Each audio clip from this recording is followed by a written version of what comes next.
From the Western Mass News studios in Springfield, this is Western Mass News Getting Answers with Dave Mattson. Good Sunday morning. Thanks for spending part of your week with Western Mass News Getting Answers. I'm Dave Mattson. Every week, I'm joined by federal, state, and local leaders and newsmakers to talk about the issues that impact you. And today, we're getting answers from Hampden District Attorney Anthony Gulluni.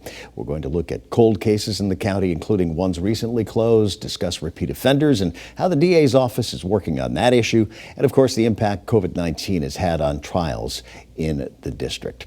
As mentioned, getting answers today from Hampden District Attorney Anthony Gulluni, a lifelong resident of Springfield, now halfway through his second four-year term. So much to talk about. It's hard to believe you're in your second four-year term. You're telling me, yeah, time flies. Already. You know, I think foremost on the minds of many people, including me, is the closure of the Danny Croto murder case after 50 years. When you took office, was this one of your goals to close these high-profile, unsolved murder cases like Danny Croto, and we'll talk too about Lisa Ziegert? Indeed, it was. First, Dave, thanks for having me, and I'm really happy to be here to talk with folks on a Sunday morning. But yeah, the closure of cases, really first and foremost for families that have long gone without answers, was a major priority of my administration, really from the beginning. And there's some that stand out, but there are others that do not. But those are victims who lost lives, and those are families who lost loved ones. So really comprehensively across the years, we've looked at dozens and dozens of these unresolved cases. And some certainly have more interest in some ways to the public, but we're mindful that with any loss of life, there's devastation that's left behind. And without answers and closure to a criminal justice piece, we understand the significance of that. So we've been very fortunate to have a lot of success, and a couple in particular were really a matter of great interest to the public. Did Richard Levine's failing health play a role in one final attempt at trying to get a confession out of him? We were mindful of his health. He had not been well for quite some time. So certainly with our trajectory of the investigation, that was a factor. It wasn't a factor in some of the decisions we made because doing things lawfully, of course, sure, being mindful of a prosecution to come was first and foremost. But certainly we knew that after 49 years, we had to move as quickly as possible, and the family had waited for so long that, it was really time to sort of push the pace. Detective Michael McNally, he was the person picked to interview Levine. And in reading more about this, the fact that he really established a dialogue and developed a trust with him, that, to me, I look at that talent and how hard it is. That couldn't be an easy job, especially hearing what Levine was saying. No, certainly not. And we spent a lot of time conversing with Mike as a team. We had a small group of folks around me who worked on the case, and Mike was really thoughtfully chosen, knowing his innate skill set, his experience in conducting these kinds of investigations, and some of the things that he brought to the table. But a lot of conversation occurred around how that was going to look. And of course, you couldn't necessarily predict where it would happen or how the conversation would go. But accepting certain variables, we had those conversations. And, Michael just did a phenomenal job. Every time he would end an interview and come back to the office, or we'd get on the phone, there were these fascinating turns of events. But getting a chance to listen to the recorded interviews was, of course, brilliant in the professional sense, but fascinating, looking at this case and understanding where it could go. But he did a tremendous job developing that rapport, that level of trust with Mr. Levine, and, first and foremost, doing it in a way that was mindful of the restrictions, being lawful. But also knowing that he wanted to get somewhere in those discussions, but had to build that trust and that rapport. And he did really an amazing job. Of course, that was really the big break in the case. And when you sat down and listened to these tapes, were there things that just absolutely stunned you? I mean, you were well aware of this case growing up around here and the fact that it was just kind of hanging there for so long.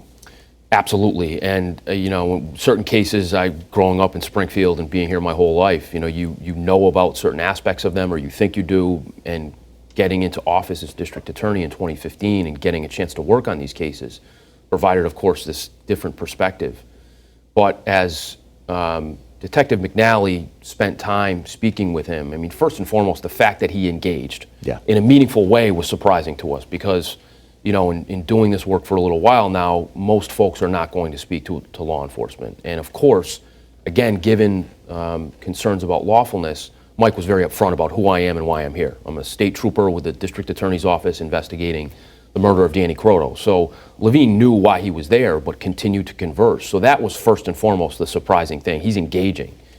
And then as time went on and things were revealed, there was just sort of repeated shock. I remember getting on the phone, and right when he was leaving, he would call us back at the office and say, "This is what happened." Yeah. Wow. And then listening to it, to hear Levine in his own words, make some of these admissions was spine-tingling. And I look at Detective McNally and just the skill that's involved in that. And I mean, he was a product of Catholic schools and everything else. The impact it could have had on him, but to be able to stay that course with Mr. Levine at that time, and to be able to get out of him what he did, really just coming short of a confession that he did murder Danny Croto. Right.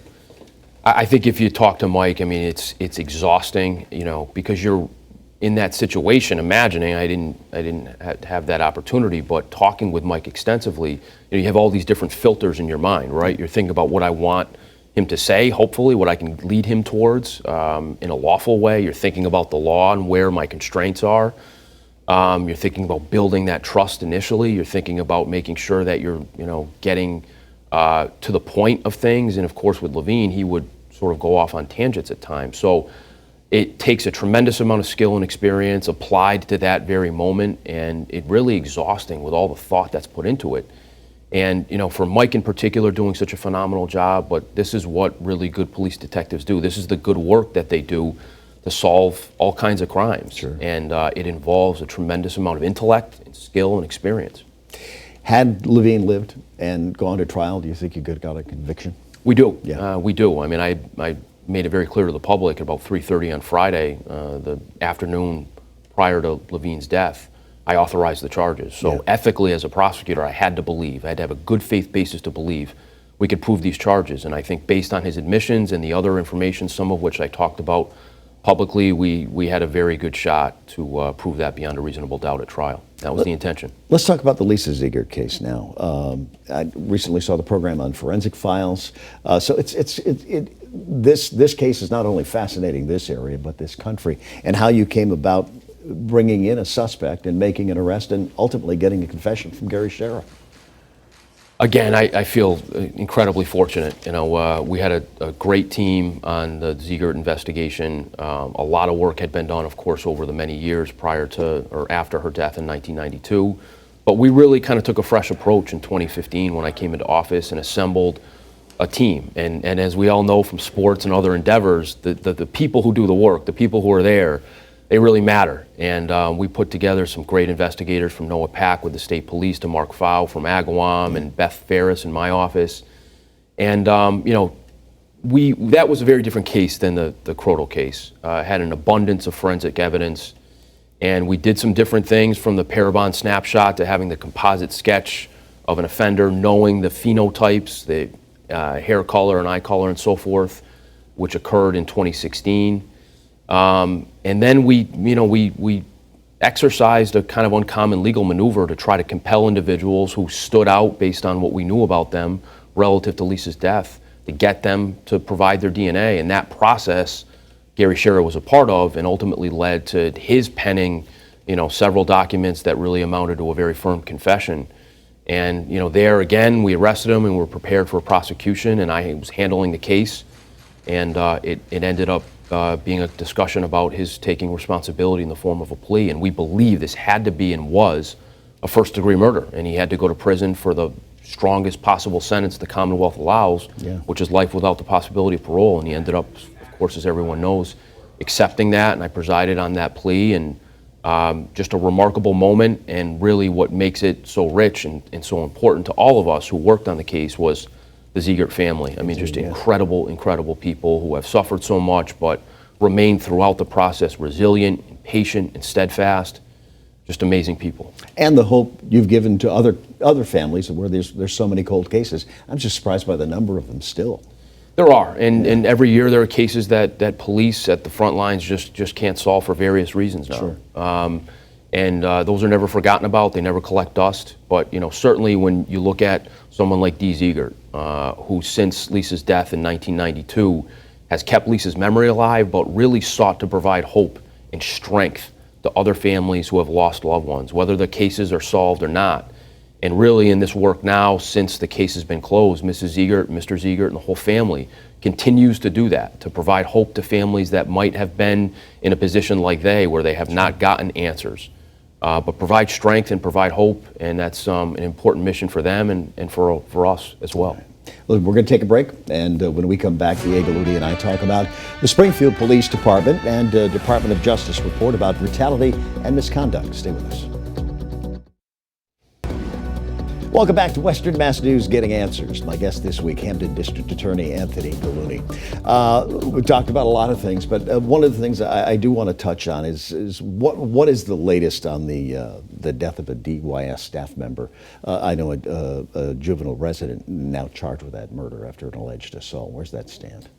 Yeah, so a couple weeks ago, we got word of serious injuries at the DYS facility on Tinkham Road, and state troopers in my office began an investigation and quickly realized that there was a juvenile responsible for that. We spoke to folks there and got some video, and we'll be going forward with the prosecution, so I've got to be sort of careful about what I say, but we have significant evidence that shows that this was a fairly calculated act that resulted tragically in a man's death who was an employee of DYS. Springfield Police Department. I mean, the Department of Justice report came out about a year ago now, and I know your office has sued the Department of Justice to release records of the report on the allegations. I know you've been trying to get those. It's been about a year now, right? The report was issued in July of 2020, so it's been just over a year. Now, the ACLU went before the state Supreme Court in connection with that investigation, with the accusations about the misconduct within the police department, contending your office failed to examine and disclose. But as I mentioned, you've been trying to get this evidence for a year. So, we have focused from day one, and there's a very clear record of that's been presented in some of this litigation, which frankly is farcical. But we made contact with the Department of Justice immediately looking for this background information, of course realizing our ethical responsibilities around exculpatory evidence. Sure. Started to have conversations with the city. The DOJ said, no, we're not giving it to you. We said, why? They said, well, we've got certain regulations. We said, well, we need it. Didn't go anywhere. We continued to communicate, and ultimately we filed a civil suit in federal court, which is frankly probably unprecedented nationally for an elected official, local official, in my case a district attorney, suing the Department of Justice. But we really had nowhere else to go, and we did everything we possibly could. They spent 2.5 years, umpteen millions of dollars, various federal officials conducting this investigation, and claimed to have certain conclusions about issues in the Springfield Police Department, and we need to know what the basis of that is, who's involved, and if there's bad cops, as they suggest there are, let's find out who they are and get rid of them and deal with them. From my standpoint, in the criminal justice system, I don't want those people, if they're inclined to do bad things as police officers, involved in my prosecution. So, we've done everything we possibly can. We have no tolerance for police officers who engage in brutality or excessive force or who are not truthful. And, my record demonstrates that we charge police officers criminally when they commit those kinds of acts and it's provable. And we handle this stuff openly in court to make sure that our prosecutions are clean and fair and just. They've made some changes within the department. Do you see progress being made on that front? And I know one of the things they recently did was, as far as taking the narcotics unit, creating a firearms investigation unit. You see that's a good move? Yeah, I do. I spoke briefly with the commissioner about it, and the focus is on guns. People are dying. There's too much violence on the streets of Springfield.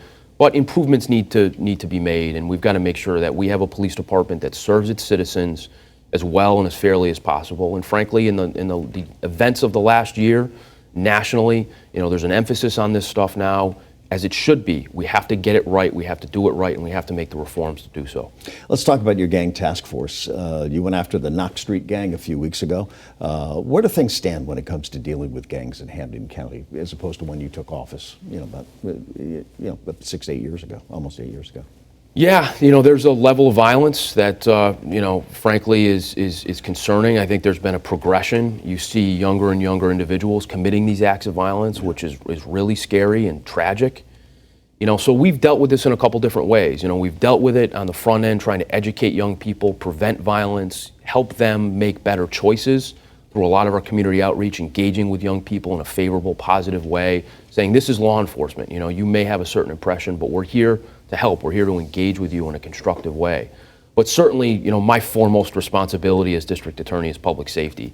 And as I said in the press conference about SAFE, there's no one who deserves to get accustomed to hearing gunshots at night. There's no one who should have their kids walking by a drug dealer on the corner. There's no one who should feel unsafe on their street or even inside their home. So we've got to work very hard, and we've got to work strategically and intelligently to get ahead of these criminal organizations and take them off the streets. So, I formed this unit primarily with the state police and other organizations, the ATF, the Sheriff's Department, local police departments, to really focus not necessarily just on gangs, but on violent individuals, because we know there's a very small percentage of the population that's prone to violence, that's committed on committing acts of violence. And we've got to focus our efforts on those individuals, use technology, use the best forms of investigative techniques, and get them off the streets as well as possible, and then have successful prosecutions. And that was what we demonstrated with SAFE, and that's what we're going to do as an office to keep people safe. And the Drug Addiction Task Force, is headway being made in this battle too? I mean, we always hear about the heroin highway and things like that, and is it getting any better? I'd like to think it is. I think we reached a low point probably 3 or 4 years ago in terms of overdose deaths and overdoses, non-fatal overdoses. And really, I think government marshaled resources. We put together the Hampden County Addiction Task Force with the Sheriff's Department, and really brought together all the stakeholders to talk about how we can prevent these kinds of issues, how we can prevent death first and foremost by providing Narcan. We've now provided, through funding from Bay State and other organizations in my office, tens of thousands of doses of Narcan to first responders and so forth, to make sure that is as plentiful as possible so we prevent overdose deaths. So I think we're better. If you look at the numbers, it's up and down. And certainly, having a pandemic sort of usurp the epidemic of addiction put a lot of things off, and a lot of progress was sort of stalled. But we're working very, very hard with our task force. We're actually forming an overdose fatality review team. So we're going to look, which is a model that's used in other kinds of deaths, but we're going to look at fatal overdoses and bring teams together of law enforcement, hospital, folks working with addiction and recovery, my office, and analyze a case and say, okay, what did we do right here as a community around this individual who died? But what did we do wrong? Yeah. What can we do better and learn from so we can prevent these kinds of overdose deaths in the future? And that's something we're going to really announce in full force in September and get rolling. And we're really excited about how we think that can help us learn and, again, prevent folks from getting to the point where they're overdosing. And certainly if they're in those situations, we're employing best practices to prevent any death. All right. We're going to take another break. And when we come back, we touched on this, but we're going to talk more about his office's effort to fight crime. So stay with us.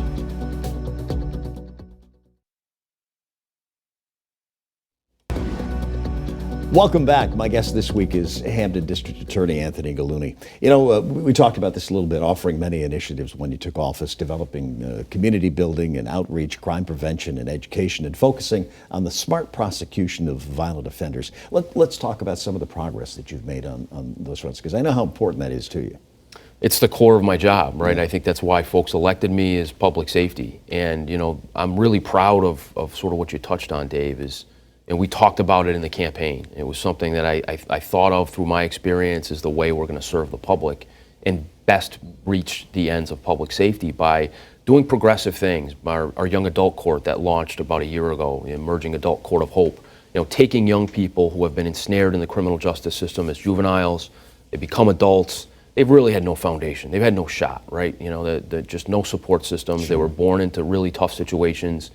And we're taking these young people and trying to turn their lives around and getting them to invest in themselves and work hard and become productive members of society after serious mistakes.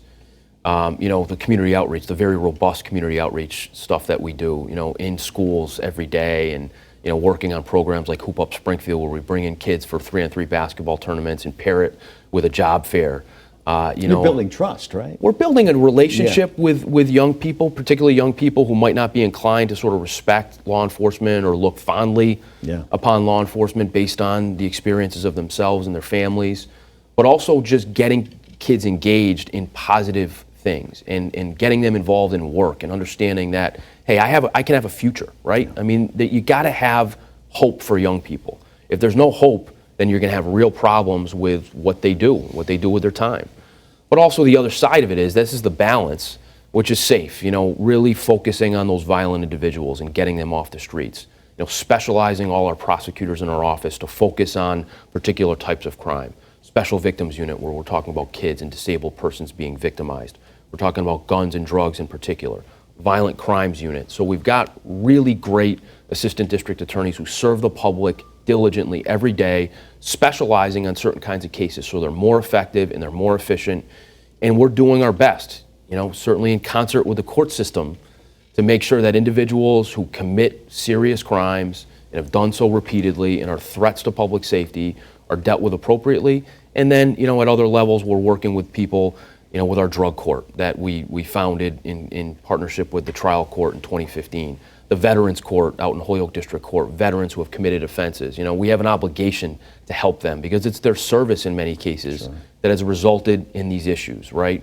From post-traumatic stress and substance use disorder because of their service to this country. Now the young adult court, taking that specialty court model and working on issues for the benefit of the public, for the benefit of public safety. Sure. Now, you touched on this. I know Mayor Sarno has been very vocal about the fact that repeat offenders are let out on low or no bail. And one of the things, when we talked about that last week, he's been told to change the system.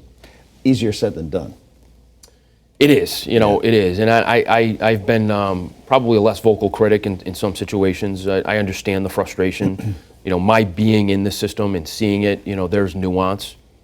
And I think the large majority of judges do their best. They come to work every day trying to fulfill their responsibilities to the public because they, too, are public servants like all of us.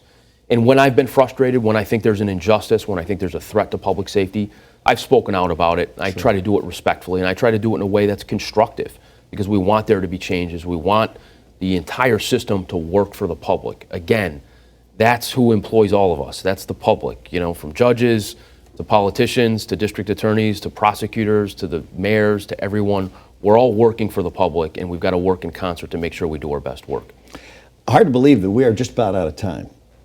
But time flies when you're having fun, Dave. It does. Yeah, speaking of that, I want to congratulate you on your newest challenge, and that's chairman of the world's largest pancake breakfast. Yes. Coming up. It's coming up quickly, in about a month, actually. So August 21st, the pancake breakfast will return to the city of Springfield, downtown Springfield, in fact. Did not occur last year because of the pandemic, of course, so we're really, really excited. I'm so honored and thankful to Judy Matt and the Spirit of Springfield for choosing me. It'll be fun. We're going to have a good time. We're going to get all my family and friends to come out, but we ask all the residents of Western Massachusetts, to converge down on downtown Springfield, have a great time. We're praying and hoping for good weather, and just really seeing downtown Springfield in this beautiful light and getting all kinds of different families and folks together. We're excited. Good. Look forward to it. Anthony Gulluni, thanks for joining me for Western Mass News Getting Answers, and thanks to you for joining us too. Next Sunday morning at 11:30, I'm Dave Mattson. Stay safe, stay well, and if you can, join me next week. My guest will be Congressman Richard Neal. Have a good week.